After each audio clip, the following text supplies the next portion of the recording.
विधानसभा की नई आवाज़ नारद एक्सप्रेस। जहां एक और प्रदेश सरकार सरकारी विद्यालयों को निजी स्कूलों जैसी सुविधा देने की कवायद में लगी हुई है, तो वहीं एक और आदिवासी बहुल प्राथमिक शाला में बच्चों को शौचालय से बने कक्ष में बैठाकर पढ़ाई की जा रही है। जी हाँ, यह सुनने में थोड़ा अजीब जरूर है, मगर यह कड़वा सच है। दरअसल मामला झिरनिया ब्लॉक की ग्राम पंचायत बेड़छा के सेमल्या माल फालिया स्थित प्राथमिक शाला का है। विद्यार्थियों को शौचालय के बाद बने कक्ष में शिक्षा दी जा रही है, मगर जिम्मेदार रूम से टॉयलेट सीट हटाना भूल गए, जो तस्वीर में साफ देखा जा सकता है। दरअसल यह एकल शिक्षक शाला, मगर किसी कारणवश वह शिक्षक भी अवकाश पर थे, तो अतिथि शिक्षक को इन विद्यार्थियों की जिम्मेदारी मिली, जिन्होंने बारिश में छत रिसने के चलते इन विद्यार्थियों को इस कक्ष में पढ़ाई के लिए बैठा दिया।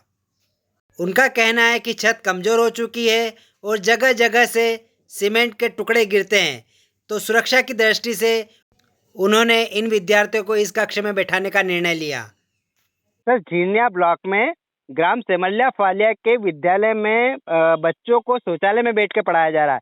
सर, क्या वजह रही?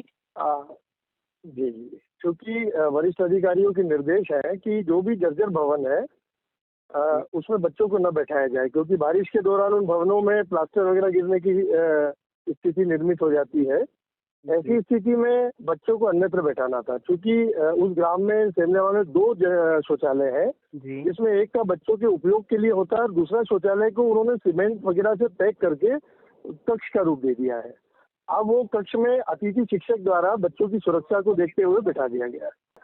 सर, इस विद्यालय में कितने विद्यार्थी अध्ययनरत? यहाँ पर सिंगल टीचर है और करीब 25 विद्यार्थी है, लेकिन एकल शिक्षक की शाला है वो, और बिल्कुल इंटीरियर की शाला है। वहाँ पर बारिश में पैदल जाना होता है, क्योंकि वहाँ पर कोई अन्यत्र दूसरा भवन उपलब्ध नहीं है।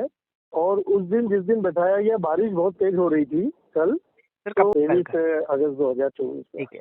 देखिए, उसमें इस शाला के लिए 10,000 रुपये वार्षिक कॉन्टीजेंसी राशि आती है, जिसमें विभिन्न मदों में अलग अलग स्टेशनरी के लिए, बच्चों की एक्टिविटी के लिए और छोटी मोटी रिपेयर के लिए आता है। लेकिन उस भवन की जो स्थिति है, वहाँ पर उसके मरम्मत के लिए लाखों रुपए में राशि की आवश्यकता है, और इसकी स्वीकृति राज्य शिक्षा केंद्र भोपाल से सीधे शाला के लिए प्राप्त होती है।